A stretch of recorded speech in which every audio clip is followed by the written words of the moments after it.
KnockBack, the retro and nostalgia podcast, is brought to you by, well, you.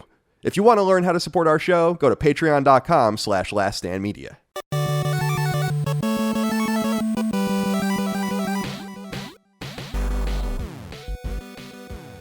Greetings and salutations. Welcome back to KnockBack. My name is Colin Moriarty. I'm joined as always by Dagan. He's behind on rent. Moriarty. Dagan, thank you for joining me today. How are you? The scruffy looking nerf herder himself. Yes. Both a little scruffy. Actually, your beard looks kind of well coiffed. Not really. Mine is just looks... like going a little nuts. No, oh my God. I'm looking a little rambunctious, let's say, about the face. Yours just grows nice and evenly. Mine's so patchy that it takes a while to look like it's intentional. Well, you got to go through. I mean, I have the same problem. Like, you have to just, that's why I don't cut it all the way off. I haven't had nothing on my face since 2014, I want to say. Wow, it's a long time. But I've shaved it down probably about as short as you have it now. I mean, people can see the growth and I basically just, as people know, just shave like everything off at once usually. Because I can't do it. This is an Italian sphere of nothing. You can't do, because people are always like, well, dude, I have never met a person who has just listened to me about my hair. Like, I wouldn't know like how my hair works, right? Like, every person insists that there's something else. Yeah. I'm like, no, you don't understand. All I can do to my hair is shave it off, grow it back in, and shave it off and grow it back in. We have very Italian, Sicilian, African hair. It's coarse. What else do you say about it? It's thick. Coarse. Yeah, it's coarse. It's coarse and it's thick. And it grows back quickly, I think, too. Like, my hair grows in really quickly. Mine does. It's like a chia pet up there. Yeah, it is. And I would say that your hair, I think, is even finer than, like, in quotes, than mine. I think that, like, you can do more actually with yours than you think yours is more tightly woven. It's ridiculous. I mean, and so every time I've, like, with a woman or like they're like, yo, why don't you do that? I'm like, shut the fuck up. Style your hair. I'm trying to tell you. Doesn't work. It doesn't work. That's why when in the 90s when 311, a couple of them were bleaching their hair before Eminem, I was like, oh, this is great. And that's when I started doing that too. But then I had to stop doing that because they could shave their head down, just bleach it, because then Eminem was doing it. I'm like, I like Eminem, but I don't want people to think that I'm trying to be Eminem. I'm trying to be Chad Sexton, clearly. No, Eminem ran away with that because that existed for years. I did that all through high school. Too. I used to bleach my hair every month. Yeah. With that BW2 stuff, like the Clairol, like it was like a powder packet, and then you would mix it with water, become like a pudding consistency. And then even somebody with my hair, which was like very dark chestnut brown, bleach the hell out of it. So bad for your hair, dude. But I did that for years. Yeah, but Eminem sort of claimed that. And yeah, it's a good point. I was always a little bit sore over that because I feel like that existed a long time before you, Marshall Mathers. Also, you may or may not have gotten a little bit on the cat. Maybe. Of that. It just happened to land in a smiley face. Yeah. Pattern on her haunches. It's an accident, Dad. Yeah, she had on her haunches. Yeah, she was marked like a tank or something like that, or an airplane, like a military jet. I could have put the hash marks on her. Yeah, it's like putting a G.I. Joe vehicle together and you put little stickers on it. All right. Speaking of roommates. So nothing else. What's happening in your life? Let's get loose here. You know what I've been thinking about? Yeah. This may surprise you. And hearkening back again to our fan event live podcast thing that we did out in Butler, PA. You guys just put it up for the patrons actually yesterday, I think. But I'll tell you what domino effect that started, being out there with you guys, hanging out, thinking about cigars a lot. Like, I want to sit out back, the fire pit in the evening with a cigar. I'm going to go buy some, I think, this weekend. You should. I got a little bit of a crash course, a very quick crash course from Dustin and Ben about flavors and all that kind of stuff. So I know a little bit more than I used to know. So I could go in and just grab a couple of cigars. I like the sweet profile, maybe a little cigar. I don't want to smoke a huge stogie. Yeah, I like those. I don't want a cigarillo. I mean, those are great too, but I like that. Whatever the mid-size one is. It's or enough. A Stogue that's like really short. I can do that too. Yeah, short one is good. Just enough, just to get that flavor, a little relaxation. And yeah, I agree. I used to be a smoker. I used to smoke ciggies, and so bad for you. I feel like cigars, you don't have to worry about that because mostly you're not inhaling it. You're just enjoying the taste, the flavor. So I think I'm gonna start investing. I think I'm gonna hit the stogie every couple of weekends. Just go sit out back. I just can't wait for people to write in and be like, you can still get cancer from smoking cigars. I'm sorry, that's what I was thinking. But I'm with you. Like, I actually went through a phase a couple times in California too, because I had a cool backyard in San Francisco. Yeah, I don't think you ever came out there and saw us, but I had a cool backyard. It like faced the beach. We were 30 blocks from the beach or 25 blocks from the beach, but and the blocks in San Francisco were tiny. Okay. But you had that constant fog. I say that because fog was just constantly rolling in. It was dope. It was just really cool being back there. And I went through a few phases where there was a cigar shop down the street from me and I would just go smoke them. But I always found that, and I was interested to see this when we were at Ben's bar, because it's a cigar bar and it's awesome. I love smoking inside, as everyone knows. It's like my favorite thing in the world. And if I get like a cigar, the wrong cigar, and I chug on it too much, like I actually have to I'm out for the night. Like I'm gone. Oh, really? I get like nauseous almost, and I don't ever throw up, but I'm like, I gotta lay down. And that's what always trended me as I got older to go towards, like we were saying, like cigarillo type things, but also just lighter cigars. And that's what I was talking to Ben about, like the way I learned about it, and I'm sure it is not the scientific way, was just the store I used to go to in San Francisco. Used to profile them 1 through 5, and 1 were like the light ones and 5 were the dark ones. Okay. And then it was like a gradient. And so I just always bought ones to be safe. And so there he happened to have guided me towards the proper cigar that kept me in the game. And I actually smoked, I think, 2, which was like, I don't think I ever did that. Like they were nice. They were light. I think we might have been smoking the same ones. I was drunk. I mean, I was drinking old fashions. It was great. And ciggies. Man, I should say. I was thinking, like, if I lived in first of all, I got to say, I love that town. But just want to say that again. Really cool town. Super cool. And they invented the Jeep there. Apparently, there were Jeeps everywhere. And as part of the decor. So finally, I went into the bagel place, I think, and I asked the lady, I was like, "What is the deal with the Jeep thing?"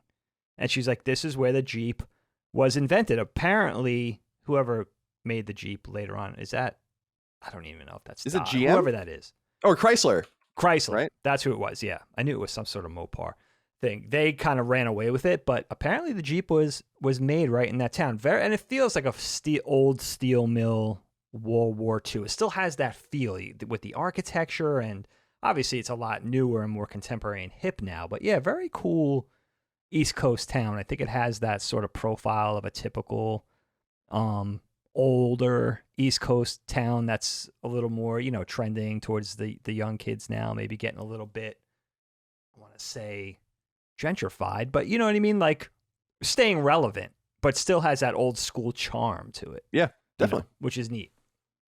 Yeah, we had fun there. And like you said, the live show's up now on Patreon. We'll put that up for everyone though on YouTube at some point so you guys can see it. Really happy with that.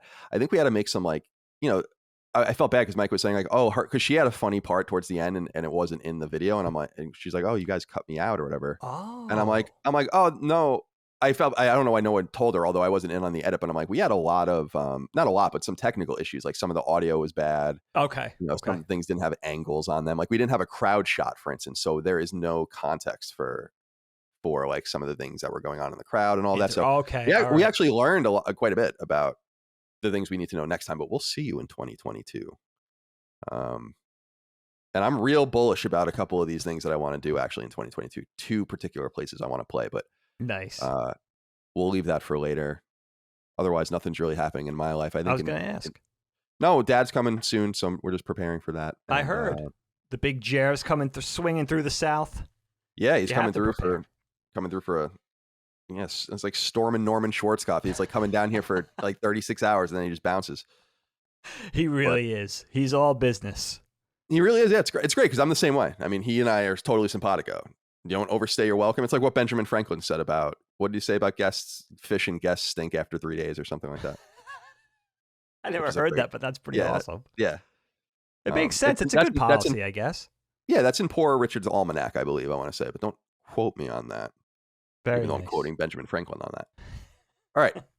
Dig, let's get into the topic today. As people know, It's all about our roommates. And I like these kinds of episodes, as I know a lot of the audience does, the kind of episodes that allow us to get out of covering a video game or a movie or a TV show. We like doing all that. We'll continue to do that mostly. But yeah, you put this on the list as you're choosing the topics, this run of topics. And there's much to talk about here. So I'll throw it over to you. I'll say that in just thinking about it, I have very few notes because I want to be in the moment and thinking about these people. Okay.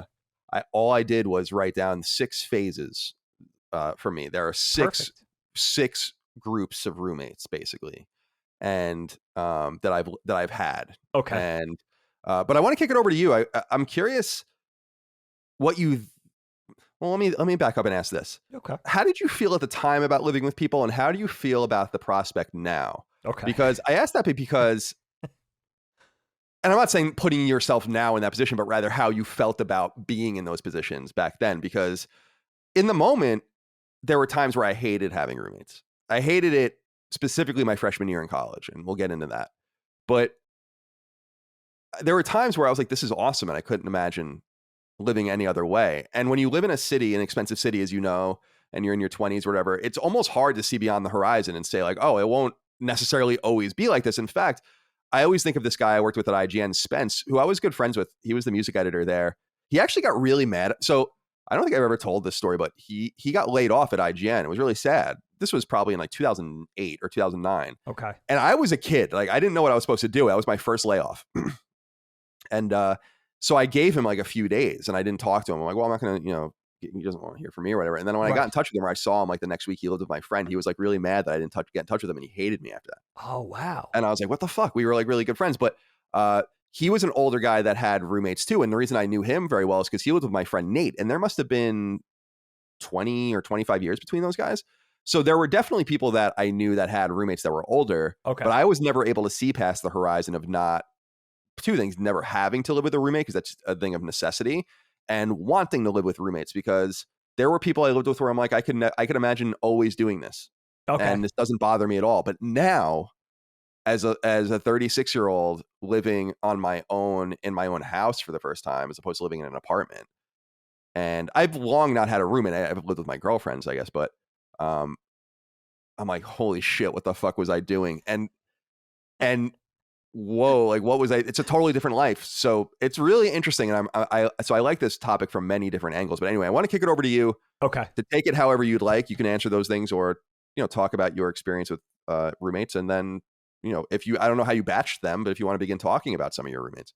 Well, what's kind of cool? I think I have about 6 kind of bullet points too for various roommates or groups of roommates, so that kind of works out cool. And I can't wait to hear what you have to say, because I don't know that we've talked that much about these things. I imagine you're going to have stories I don't know about, and I'm going to have stories you've never heard. And to me, it was a fun sort of storytelling, nostalgic topic that I've had in the list for a while, because it's such a big part of growing up, and it was such a big part of my experiences of going from a kid to an adult. Like a lot of us, we're not really thrust into the roommate situation until college, or those college years, late in your teens, early in your 20s. So I had never experienced it before I moved to Philly to go to art school.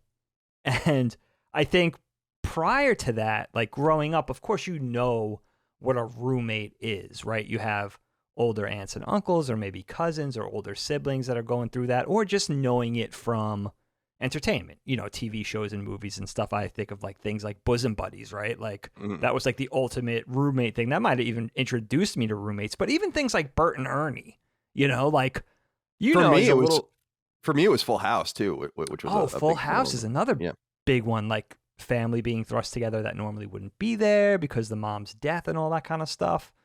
There's probably a lot of those if we think about it, right? But I even think back to like Bert and Ernie as a very early memory, because automatically, even though they're these colorful puppets, that they're not brothers. Obviously, they look a lot different, and they're not kids. They're obviously kind of adults for whatever reason, and the different personalities, and now it's a funny thing. And I remember being kind of drawn to it, like even fantasizing maybe later in my preteens or early in my teens, like, oh, it's going to be amazing. Like, I'm going to move out, get out from under mom and dad's thumb, You think about your friends, like, oh, wouldn't it be amazing to live with John or Tommy or even friends you make later in life like PJ? But the roommate experience was so different for me, but ironically, I did live with friends that I grew up with on Long Island, in a roommate situation, which was interesting. And I'll kick it off there. I mean, for me, the first thing, or how I have to set the table a little bit, I think, is when I took about a year and a half off between high school and college. And when I finally moved, it was already kind of a strange situation that I always laugh about thinking back, because we grew up in New York, but unlike so many people that go to art school, right? I left New York to go to art school, which was always a strange thing to me. Not that there's not good art schools all over the country and all over the world, obviously, but there's so many arts, then and now, New York is thick with art schools, with art colleges, right? And so it was kind of a strange look for me to like leave to go to Philly to go to art school. But I had followed one of my good friends growing up, Brian and Chris, actually, those were two guys that I met from Long Island, different school districts. They live in different places, but we met through skateboarding when we were like 12, 13 years old. So newer friends, certainly not the friends that I had the pedigree with or the heritage that I would have with like a John or a Tommy growing up, but guys I met later in life through skating. And Brian was a year younger than me in school, which I had remembered. Chris was a year older than me, I think. So I was right in the middle. Brian was class of 93, like our sister Dana. And he went to Rocky Point, and he graduated from high school and then left for art school. And he was going to a school in Philly called the Art Institute of Philadelphia. He was going for graphic design. And I would go see Brian for that year that I was still home and he was in Philly. I would take a car ride with one of his older brothers when they visited, and I would go see Brian. And I got introduced to Philly. I got introduced to, the art school, just the town a little bit. Skating there certainly was like a big thing in the mid-90s with Love Park and everything, the advent of like really skateboarding blowing up on the East Coast. And I was like, this is where I'm going to go. And the really alluring bit was that I could jump this particular school, very trade school-like in its structure. Associate's degree, it was a 2-year program at the time. And I could go in and sort of get processed. I wanted to be an animator. I could, unlike the art schools in New York, if I was looking at SVA or Pratt or Purchase or Parsons or one of the other art schools in New York, big art schools, you had to go through a sort of, elective process, background, foundation. You had to do all this stuff over again. You had to repeat some of the stuff from high school. And then there was going to be like 2 years of foundation before you kicked into your major, because obviously those were 4-year programs. So I thought, all right, I could go straight into animation. Sick. So I was all in. So Brian being there, and then in between Brian going there, my friend Chris started for animation. So that got the hooks in even further, where I would go to visit those guys. Now, Chris was in animation. Chris was extremely talented. I already looked up to him a lot. He was still one of the best artists I've ever known. So those two guys were the guys who led me to Philly. And I just thought maybe it was a little bit of an easy way out, but I just thought, I'm going to go do what they do. Philly looks cool. Skateboarding was a big part of it. And of course, the animation program being able to jump right into that full-fledged. And so I followed those guys to school, and they became my earliest roommates. But here's the thing. There was already a little bit of tension because, and it was kind of bad planning on my part. There was nothing with me and Brian in particular, but Chris started dating a girl that I had been dating on Long Island, this girl, Jen, who I had broken up with some point in the interim, and Chris had started dating her. She was still on Long Island, but Chris was in art school. And for some reason, there was just some tension between me and Chris over this girl, Jen. Now, I had broken up with her, so it wasn't this thing of like she cheated with Chris and left me or something like that, but there was just something going on, some sort of competitive thing between me and Chris that got more serious, actually, when I came to Philly. I was already dating a girl. Jen would come around. There was tension between my then girlfriend and Jen when they were in the apartment together. And the interesting thing was, it wasn't a typical dorm situation because, as you know, Kyle, early on in the mid-90s, the art institutes were dorming in like already existing apartment high-rises. I'm not sure how they got that deal together, but these were like fairly nice high-rise apartments in the art museum area in Philly. Nice, pretty nice area with it was a 4-building apartment complex where families lived and older people, bus service into Center City from there. It was a really nice setup. So it wasn't the typical, dungy, dreary, dank sort of college dorm experience. There were nice places. So we already had that going for us, which we didn't even realize how lucky we were until later on we moved into shitty apartments down to South Philly and stuff like that. So they were the guys who I was first with, and you think it would have went better, but I think because there was already that familiarity and that politeness that, us three being thrust together was sort of a bad idea. Like it was proof positive that friends that existed together as teenagers, living in different homes on Long Island, spread out a little bit, not actually living under the same roof, worked out great. When we were together under the same roof, for whatever reason, or for whatever reasons, it just wasn't, that sort of, comfort, that sort of friendship. It didn't really flourish in that sort of environment. And I ended up having to move out. I think those two guys stayed together. And I think it was the type of thing, like, if this friendship is going to persevere, we got to do something because there's just too much hostility, and it was kind of weird and it was even hard to articulate at the time. So I ended up moving in with this guy from Staten Island, this guy Jamal, and he was a nice guy, but he was older. He already served a career in the Marines, I think, and he was married, and his wife was still living in Staten Island, and he was in the dorms. I think he was going for like music production or something. And that was another thing of like, you're putting this young 20-year-old kid with this guy who's probably in his mid-20s, if not older 20s at that point. And you got this whole trade school environment where it wasn't like the typical university where people were coming in right out of high school. 99% of the student body was like 17, 18, 19 years old because of the trade school associate's degree format. People were coming in later. People were coming in after their military, service. They were coming in as like thinking of like a second career. I went to school with people like in their 30s. So it was like this huge diversity, even age-wise, which was strange. So my roommate situation got off to very strange beginnings with those two things.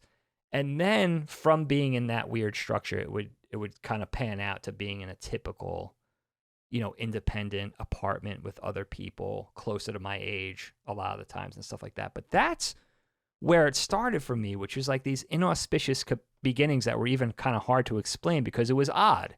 And it was hard to relate to a lot of people because it was so different than my contemporaries. Like it was a whole different setup because of the apartment high-rise, because of who I was rooming with. It wasn't a typical thing where it was like, all right, we're both 17. You're from the Midwest. I'm from New York, but we're in this together. We're in the same school. We're in the same major. There wasn't a campus. When I was in college, it was a downtown school with one building.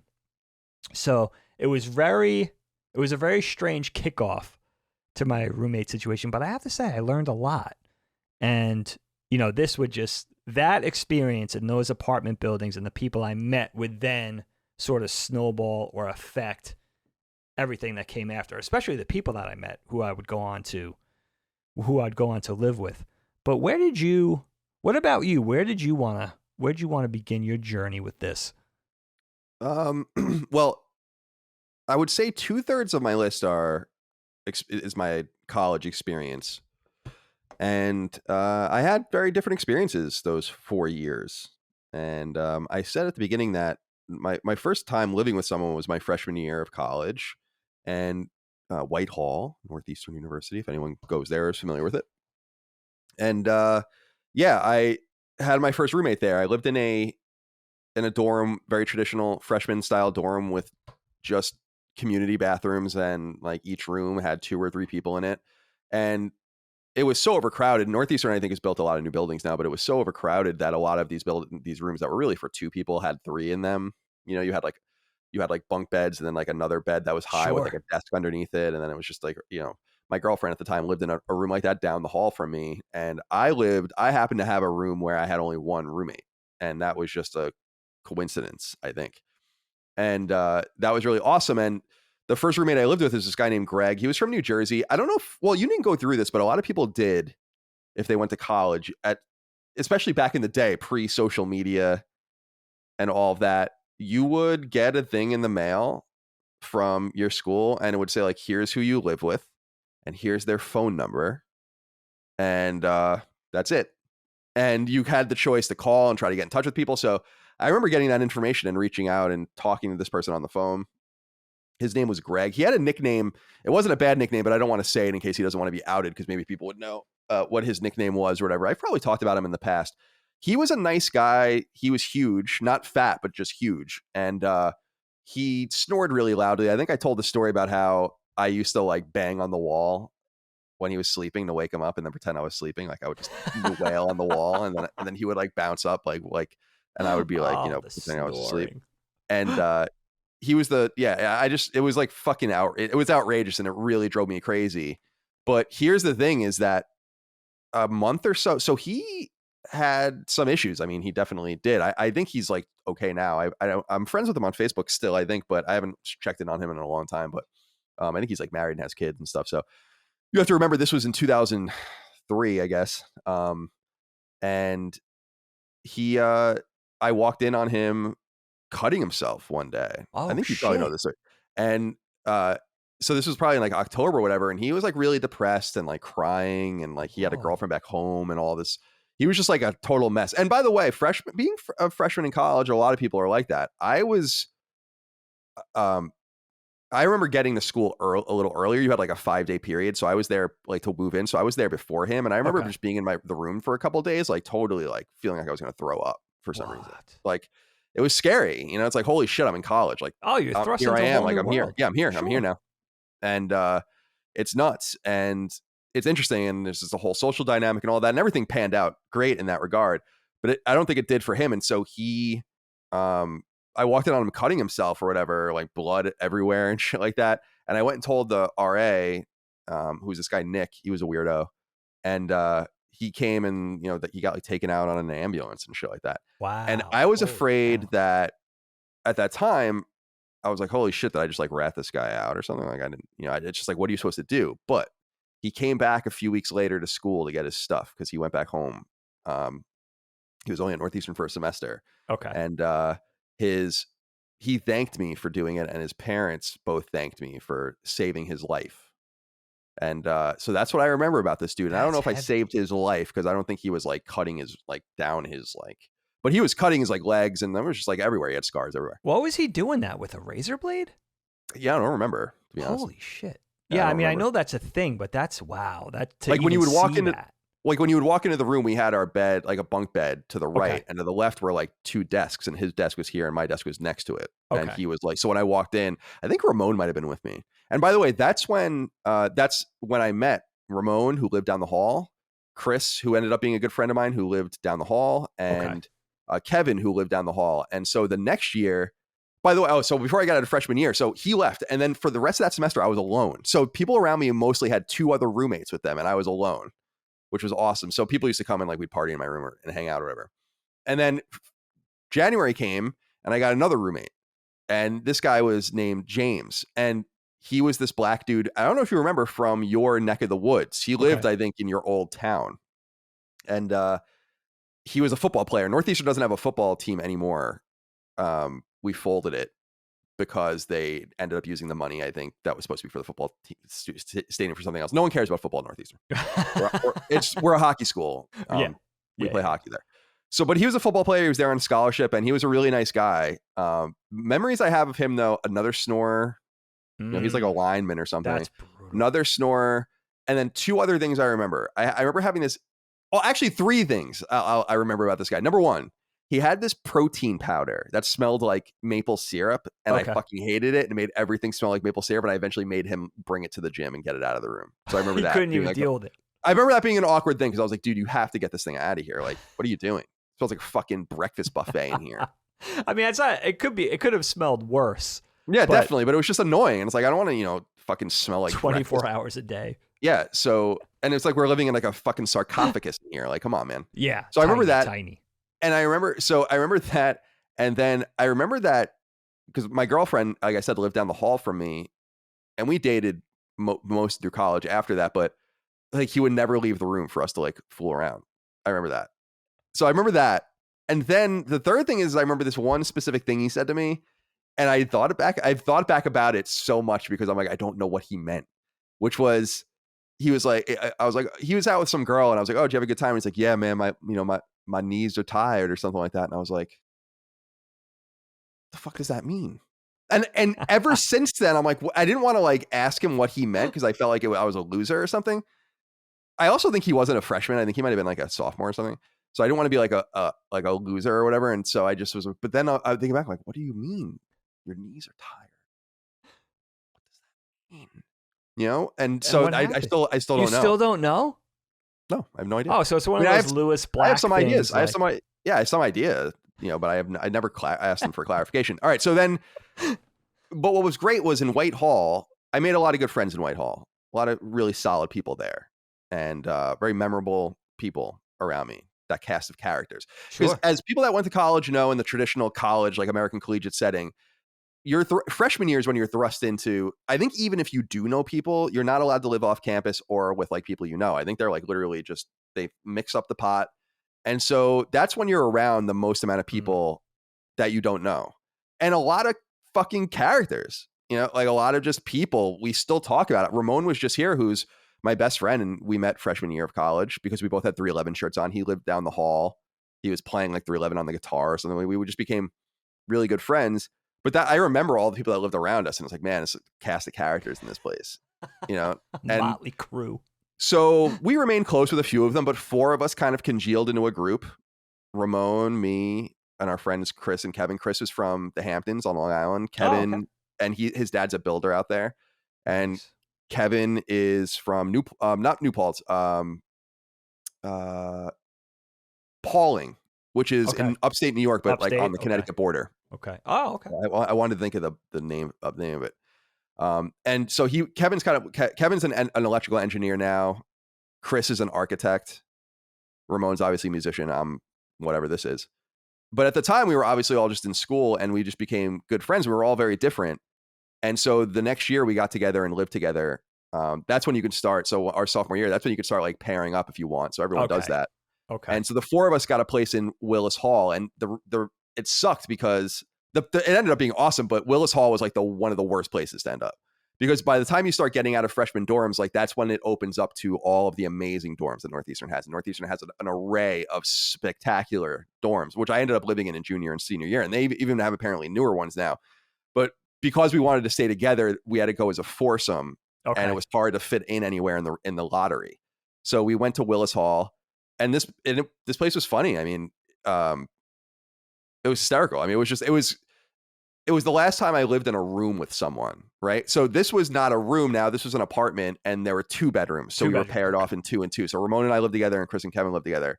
And each of those rooms was like the size of the rooms we came from. So then we had like a big living room and like a dining room and a kitchen, bathroom, yes, so nice. Sinks. It was great. And so that was kind of how things went, like halfway through college, was living with these guys, and they were funny. Kevin was is a hippie kind of dude, not so much anymore, but kind of like was a hippie, jam band dude. And Chris was like really into, rap, and he's hysterical. I just talked to him the other day. And Ramon, just a musician, and always, upset about a girl or something like that, always making fun of him about that. So it was, and me always completely stoned. In fact, Ramon and I were talking about a story when he was here from that apartment where his friends came to visit him, and I accused them of stealing my weed. And then we still don't really know if they did or not. That was like another thing where I'm like, I don't know if I just smoked it. But I'm pretty sure that they did take it, but then they swore that they didn't. And I'm like, man, it's kind of fucked up to accuse someone like that if they didn't, but I don't really Right. remember it either. So there was that. Oh, you reminded me of so many things. Yeah, so let me kick it back to you. Where do you want to take it from here for you? Because I'm halfway through college at this point. The junior and senior years are a little more subdued, although I have some funny issues about that, and I'll get to that after you continue. You reminded me of so many things there. Something I completely forgot about, and I wanted to ask you about this. I remember going off to school with the Art Institute specifically, they did a thing where they would send you like a questionnaire.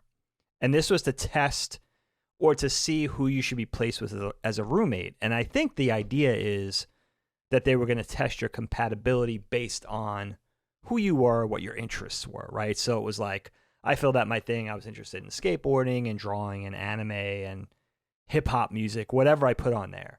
And I remember people telling me then, I don't remember who it was. It might have been our uncles. I'm not sure who it was. Because they weren't even college guys. So I don't even know if it would make sense if it was our uncles or something. But somebody was like, don't put music on this. Because yes, you like hip hop music. But it could be a thing where you end up with somebody just based on the music you like. And that could be a little bit of a bridge too far. That can mean a lot of different things or whatever. And I was like, no. Like, I held my ground. I was like, no, like, I'm psyched. Like, if they know I like skateboarding and hip hop, like, they'll put me with somebody who's like a like-minded dude. And that's how I ended up not with Brian and Chris, because that was a whole nother thing where we just kind of worked it out based on the fact that we already knew each other. And I think Brian was already there for a year or a year and a half, and Chris was already there for like the better part of a year. So they were able to sort of set those wheels in motion. But how I ended up with Jamal was through that questionnaire. And again, he was a nice guy. He was just like 6 or 7 years ahead of me in life, and he was already married, and his wife was, I think there was already some hardship there because he was looking at this second thought career, and his wife was living 100 miles away. So there was already this crazy stuff going on. But I do remember that questionnaire being a thing. The other thing here, and you talk about that I remembered, was I was dating a girl, you remember her, that we were dating on Long Island, and I went off to school. She was a year younger than me, and she went off to school in Manhattan. When I was going to the Art Institute, she was going to Pace downtown in New York. And she had the prototypical, claustrophobic, tiny, small quarters dorm room that she shared. It was like the one room with the beds and the desk, just room enough for like the mini fridge, that type of deal. And it just strikes me how sort of crazy and unprecedented my initial college living situation was, because not only did my school commandeer that Parktown apartment complex near the art museum, right within earshot of the museum, beautiful area, pastoral, it's just outside of Center City, just up Ben Franklin Parkway and Logan Circle. But also I remembered this. They had, where my friend Chris actually lived initially, they had taken over a block of another high-rise luxury apartment building called Corman Suites. I'm sure it's still there. It's right near the library and Logan Circles. Beautiful part of the city. Gorgeous apartment. Like, Kyle, you would walk into the lobby of this place, and there was like the marble floors with the doorman and the guy playing the piano in the lobby. Like Sick. That. And then you have like these 18-year-old punker kids, like ravers and like piercings and skateboarders and stuff that were living in the building. I can't even imagine the trouble it must have caused with, these like high-level, upper-middle-class tenants, and then like these kids using it as a dorm room. So like the noise and the music at night, and like just knowing like some of the people that lived in there, not that they were in any way like unsavory types, but they were just kids. Usually they would be somewhere off like your northeastern thing, where like it was like a block of dorms where it was a bunch of like-minded people, boys and girls, the same age, doing the thing. But now you're thrusting kids into this, work a day, like, these are like all like families and like business people and husband and wives and like young, successful people living in these buildings, maybe in their 20s and 30s. And you're mixing them with like teenage art students. It's so crazy to think back. Now, I'm sure that if we think back 25, almost 30 years ago to the mid 90s, like that could have only taken place in a big city like Philly back then. And I'm sure it was a quick lesson for everybody. And then like that stopped. By the time I finished college in 98, that they weren't dorming in like apartment high rises anymore, but it was like some sort of thing where they thought this would be a good idea, which is very funny to think back on. And I'm glad that I was kind of thrust into that format because I think everything that came, all my colorful stories and all the cast of characters that I met, as a result of that time was all due to that exact setup, which is so interesting to me. And, later on, it's a shame because I was really lucky. Not only was I living with 2 friends initially that I already knew for 7 or 8 years, but we were in a place like your second place, like an actual apartment with a detached living room and a separate kitchen and eat-in area and then 2 bedrooms. So if you had 3 or 4 roommates, somebody had to share, if not everybody had to share a bedroom. But that was such a preferable setup to like the one little claustrophobic room, or like with me and Jamal, we were in the apartment high rises, but we were in a studio apartment. So our beds were right out there in the open. I had my girlfriend visiting from New York. He had his wife. The kitchen was right there. There was no detachment to it. So if you're cooking and somebody's sleeping, like it's just, awkward as fuck. Any sort of romantic notion of being out of the house and independence and freedom and this is going to be great, no more dealing with mom and dad's rules, like that was quickly thrown out the window because it was just such a shitty setup. I hated it almost immediately. And to this day, I hated having roommates. There was no better feeling, and we'll talk about this later more, but there was no better feeling than leaving college and going off to my first job and having my own 1-bedroom apartment.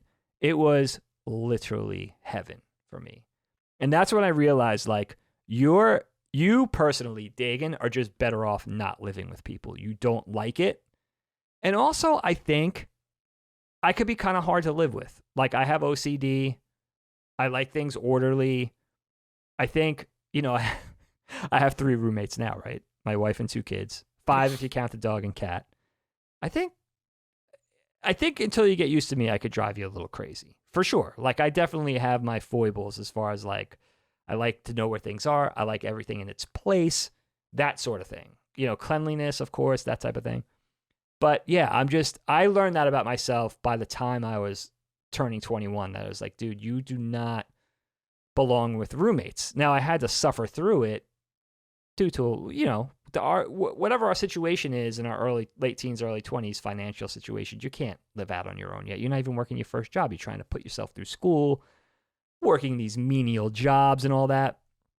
So it brings me to living at Parktown, and then not working out with my roommate Jamal, which again was kind of a funny thing to think back on because there was definitely no love lost or any bad blood between me and Jamal personally. I think it was more due to the tension of just the situation where it was like being so different, him being married, me being a lot younger, that whole setup, but also just all of that taking place in a studio apartment. It just wasn't a good look. Right. He was like an adult, and I was like this kid. I had no idea what I was doing. I was still learning. So while I was living with Jamal, I met a group of friends that also went to the Art Institute that lived in another building of the 4 where I would hang out a lot.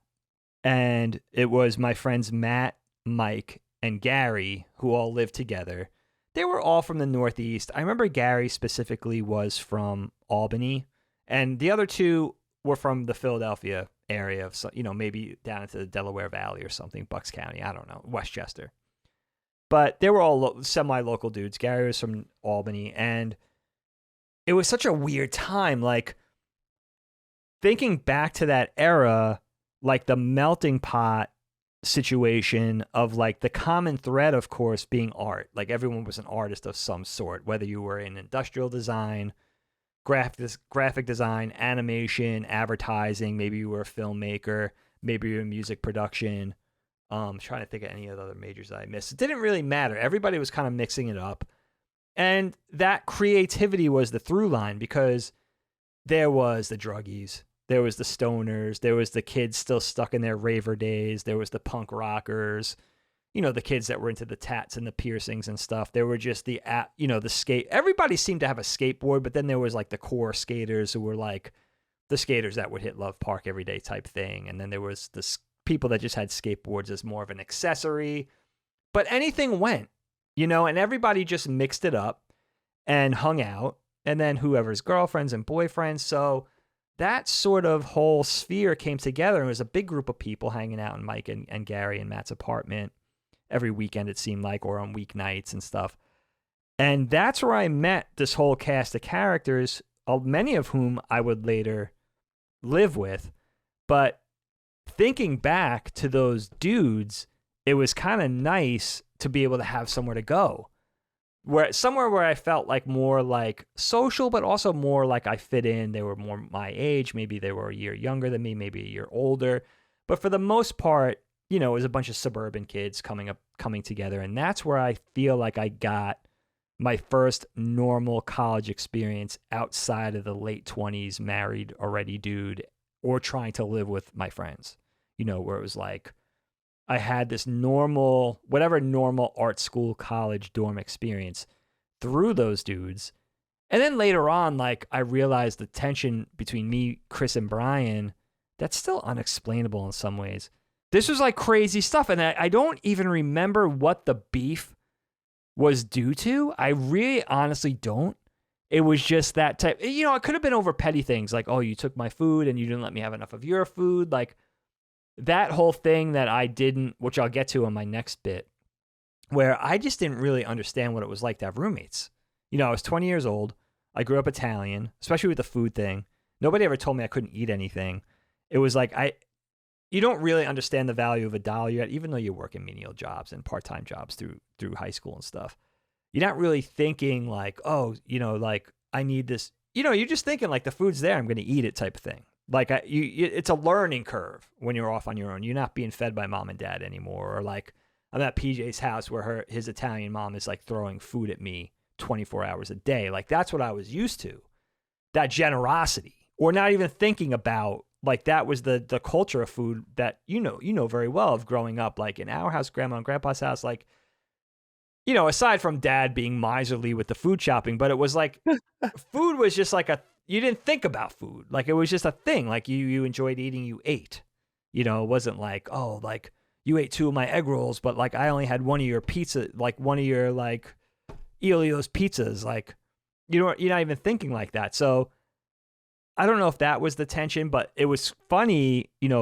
I'm still very close with Chris today. Brian sort of fell off the map a while ago. I'm not really sure where he's at, but like thinking back to those growing up stories of like that animosity and that brief period of infighting and stuff, and just finding out like, you're going through this whole period of like growing up, like you're saying, being thrust into the real world. You're not living under your mom and dad's roof anymore. So there's an air of independence, but also the responsibility that comes with that. You don't really know how to do it.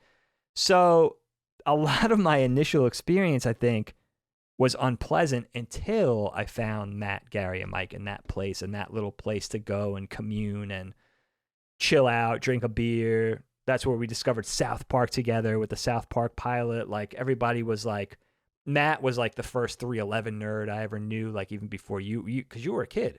He had 311 posters in his room. I didn't even know what that was.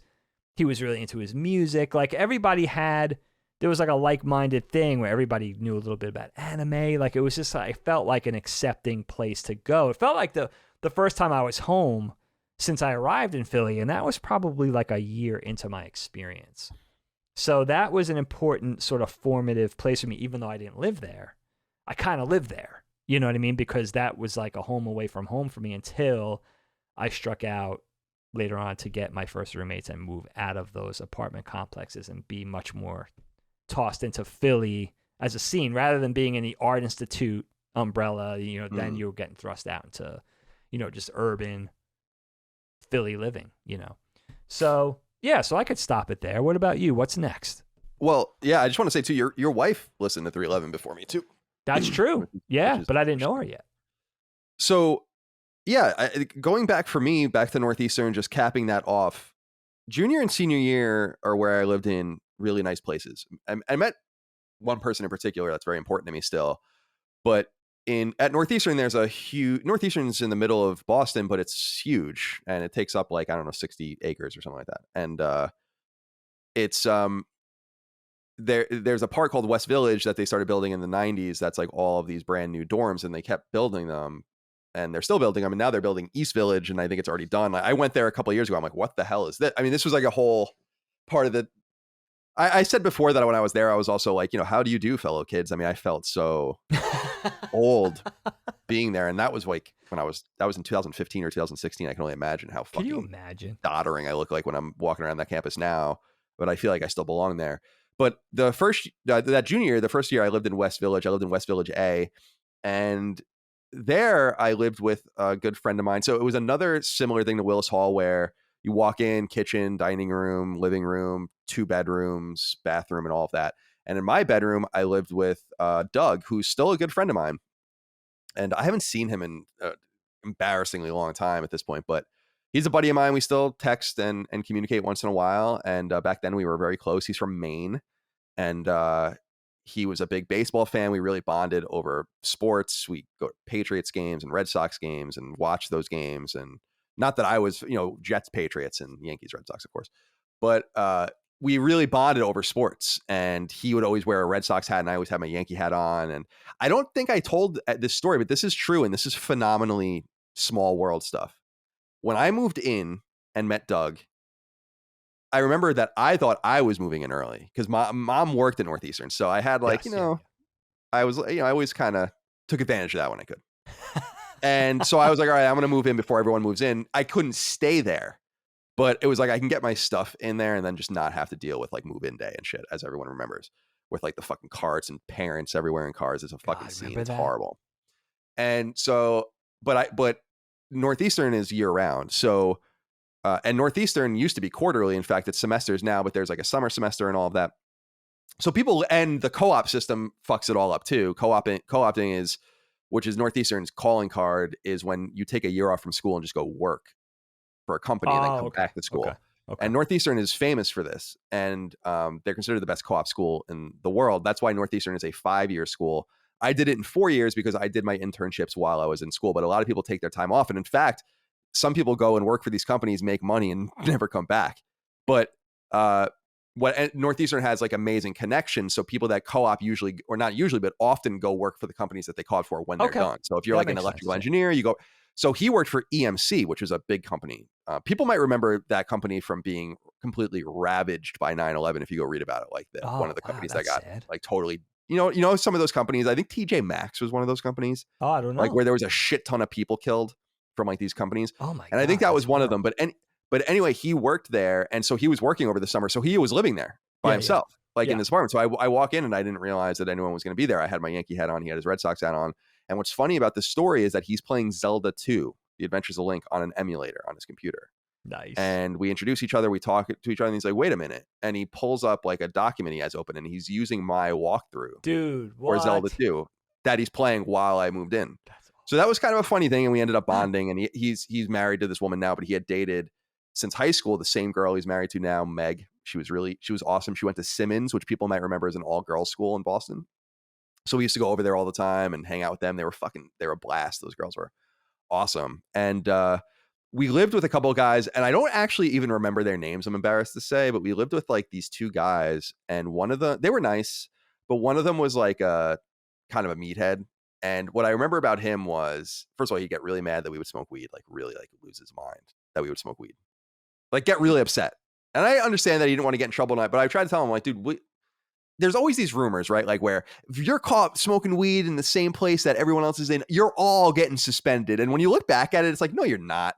Can you imagine being the parent of like a student you're paying $50,000 a year to send to school? And they're like, wait, my kid was just in his bedroom while these kids were in their bedroom smoking weed and he's getting suspended? I don't fucking think so. That sounds a little much. So, yeah. But that's like kind of the ruminations that everyone has in these situations, right? And yes. So I understand. He used to get mad about that. But what I remember about this guy more than anything is that he would only eat 2 things. Because he used to work out constantly. Like he'd go to the gym multiple times a day. He'd eat bowls of spinach and he'd eat dry turkey sandwiches on wheat. What? I remember as clear as day, bowls of spinach, turkey sandwiches. Iron and protein. That's what that is. That's all he ate. And what I remember about this guy too is that he tried to be a dickhead once. My buddies and I were talking, and I'm like, sometimes we'd have like, how many burgers can you eat? And I was like, yeah, I think I ate like 7 or 8, Burger King burgers once. Yeah. In high school. And he was like, no way. So then he went and got them. And like he's like, here, let's see if you can do it. And I'm like, these have mustard on them. I'm not eating these. Oh, right, that's right. The much maligned mustard New England. Yeah, I'm like, you don't know me burger. very well. And then senior year I lived in West H. Now that is a really nice building. If you drive by Northeastern on Huntington Avenue, it's the really tall tower. I think it's like 18 stories or whatever. Okay. And that was a great building. There, I lived with completely random people. And by the time you're a senior, it's a lot of people that are just trying to finish their classes. They don't care. And they just want to be in and out. And in this place, we each had our own bedroom.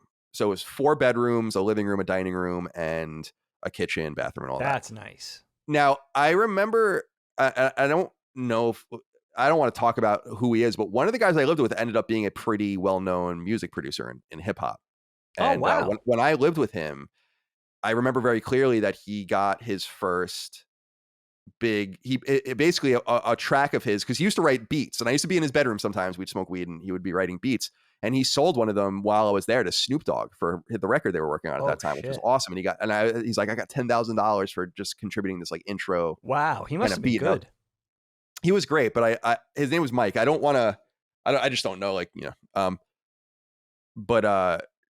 tell people things that that are his business, but yeah, so I remember him, and then there was a few other people that I remember. There was a guy that lived from Rhode Island that lived there for a little while, and he had the Hope. You ever see the Rhode Island state flag? It's actually pretty cool. It's an anchor, and it just says Hope underneath it. Oh yeah, so I've seen it. Yeah. So I remember that he had that like on his wall. There was a guy, I don't remember his name, but he played bass and used to listen to ICP. I remember, and I was like, and I remember Insane Clown Posse. And I was like, I never really listened to ICP, but I remember being like, oh, a couple of these songs are pretty good. And I think like earnestly thinking that. And a few ICP songs are in my playlist still to this day. I don't know any. I mean, they're pretty bad, but it's fun. It's funny more than anything. And so just a few various characters at that time. But by the time we were at West H, I was getting out of there. And at the end of senior year, I actually moved in with my friend Pablo, and he lived off campus. So that was the first time I was going to live off campus. This was on Park in Boston by Fenway, like really close to Fenway, like down the block from Fenway. You can hear, actually, if you put on the game on Nesson or whatever, and then you listen and there's like a home run, you'll hear like and then you look at the TV and then you'll see the ball get hit out because it's like a couple seconds behind. That's awesome. So that was cool. It would be like a real cool environment during game day and all of that. And it was also down by the venues where you'd see a lot of shows, like the Axis and all that. I don't know if any of those places are there anymore, but that was in an era where I'd go see anything. Like I saw so many concerts. I've been to well over 100 concerts. That's a great opportunity to live in a place like that. Yeah, like $10, $15, $20 concerts. Korn's playing. You want to go see Korn? Yeah, all right. You want to go see 3 Days Grace, Blood, like whatever, Bloodhound, whoever's playing. It's like, yeah, I'll go. Like, because it's literally like a walk down the street. Who gives a shit? So nice. But yeah. So I lived with Pablo, and that was cut really short because I moved in with him in May, and that was a few weeks later. I got my job offer from IGN, and I left. And that was the end, because I had actually gotten into grad school, as everyone knows, and I was going to begin grad school in August. So I just moved in with Pablo, and the honest reality is that I was sleeping on the couch in that apartment. I was paying $200 a month to just live there and like hang out, basically. And Pablo was always at his girlfriend's, and Latimer, the guy that he lived with, was always home. So it was just me in that apartment. And it was awesome. I loved it. So a few blocks from Fenway, like in the heart of that area of Boston. Sure. Kind of like by BU, South Boston. Nice area. Back Bay. And the Fens and all of that. Yeah. So that was kind of me. And then I went to San Francisco, and that's a whole nother group of roommates and characters. But yeah, that's my college experience. So let me throw it back to you. And what else do you have to say? Well, it's funny because I feel like this next person I'm going to talk about, this next story, I haven't really told that many people about it, but it's certainly one of the crazier things that happened in my life. And I talked about, or especially in my young college life, in adjusting to living with strangers and stuff. And it's funny because I talk about having the notion very early on, just post-teen, like you're not really built for roommates. Like, you got to honor that. Like, it's not good for you. It's not good for them. Like, this is not going to be your preference. But I also have to advocate for myself here a little bit because I think I had some trials for sure. Like, God was definitely testing with some of these roommates. And I'm grateful for it, though, because not only does it make for funny stories, but it just makes for funny memories. And the people that you meet outside of your little sphere growing up, you know? I wrote some keywords down for my roommate's experience, and I said it would be tales of physical assault, drug deals, close call evictions, hit and runs, drunken buffoonery, of course, security blankets, and femme fatales. So we'll get to all of that. But this next one I want to talk about is what you were just talking about earlier, too. Like, I don't know what the statute of limitations are, so I'll just say, like, with this associated with this person, like, allegedly. Okay? Okay. It's not allegedly, but I'll just say allegedly. All right? So after my experience living with the guy Jamal, I was hanging out with Mike and Gary and Matt, and I met guys like Ducky and Alex and Mike S. and a bunch of girls and stuff through that whole thing. I was hanging with them every day, but I needed a place to live. But then, so I needed a place to stay post Jamal, so they put me with this guy. And still in the Parktown complex there by the art museum, still dorming. And I don't remember what this guy even went to school for. But his name, I never even knew his last name. His name was Gray, like the color. And I believe that was his God-given name, although that sounds like an RPG character, like a rogue or something. He was, his face, his everything about this guy's being will forever be emblazoned in my psyche because he was such a character. So Gray was probably around my age. Maybe he was a little bit older. So think about early 20s.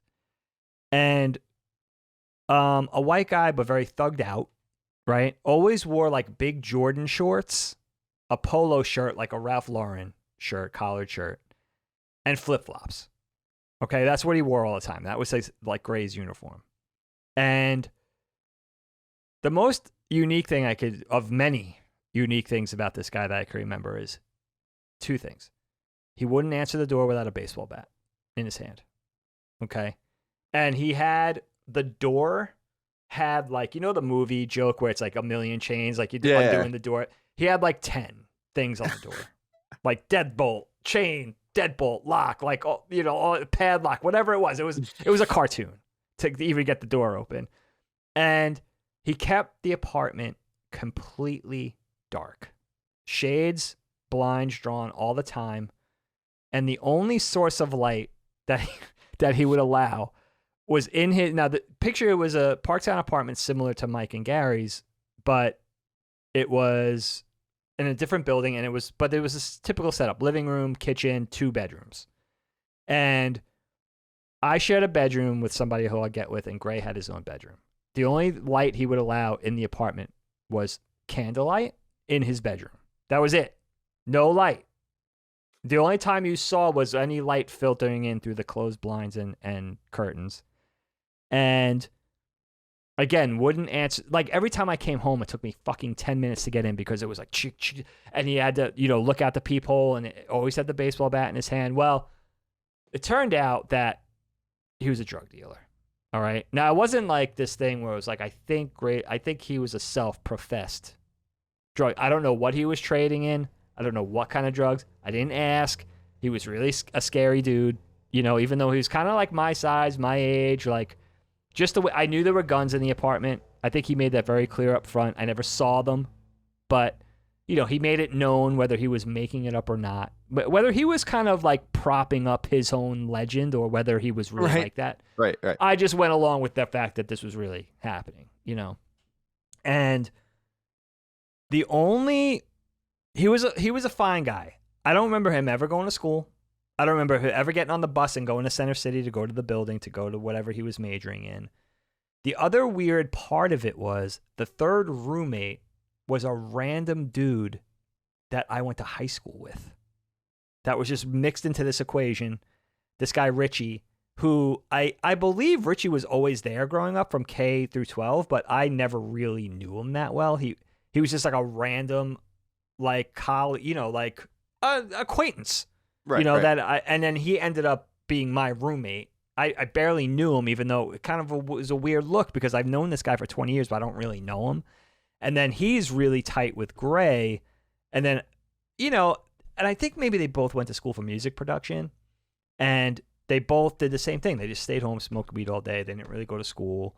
It was a weird look. The only time I really ran afoul of those dudes was with the food thing. Because, again, I didn't really understand. Like, they would go to wherever, like in the suburbs, like Price Club, Sam's, BJ's, whatever, and get like huge things of like frozen pizza rolls and shit like that. And my mindset was like, sick, like I'm going to have some pizza rolls. And they would probably let it go a couple of times and be like, you're eating literally all the pizza rolls. You didn't pay for the pizza rolls. Like, that was my crash course in like, this is not how you live with people. Like, you have to contribute and stuff like that, which I learned. Right. But eventually it led to, I think, again, like being a problem of like, it's not going to work out living with these people, which led me to meeting somebody who I would then again leave. That was my last sort of conglomerate Parktown AIPH dorm experience, was with this guy. But I'll never forget this guy because he was just such a character. And I have no idea why they thought it would be a good idea to put me with these two people, again, because we really didn't have anything in common. It was like they weren't animation majors. They weren't like, it was such a strange thing. And I even thinking back, it was such a whirlwind that I don't even know how long I was with them. Like, it could have been a year, it could have been 2 months. I have no idea. If it was 2 months, it certainly felt like a year. It was one of those things where it was like, it was just kind of unpleasant. There was nothing fun about it. It was odd. It was definitely odd. It was like, what, you would look around for the cameras. Like, what movie am I fucking stuck in right now? This is so strange. And how does like the situation come down to like me getting threatened to get kicked out of the dorms for a cat. But this guy's like running a drug. It's like The Wire inside my apartment, like inside this dorm. And like this guy is totally getting away with it, like guns and the baseball bat and the locks all over the door and just keeping it dark. Like, and the other scary thing was like, why? I believe it was a ground level apartment, and I think every building was like, don't quote me, but it was probably like 24 floors. They were high rises.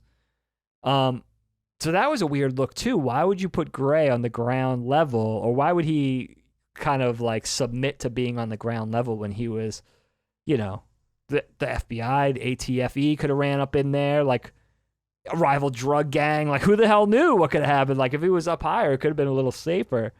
But such a weird dude. I never got to know him. I never really spoke to him. It was really strange, man. It was really like such a strange experience. And having Richie there, you think would have helped a little bit, like, but those guys just kind of kept me on the periphery. You know what I mean? Like, they weren't trying to hang out with me. They were just stuck in Gray's room all the day by candlelight, smoking weed. You know what I mean? They weren't really coming out of there. I had my own bedroom, but it was just like, I don't know, maybe it was a little lonely. Yeah, sure.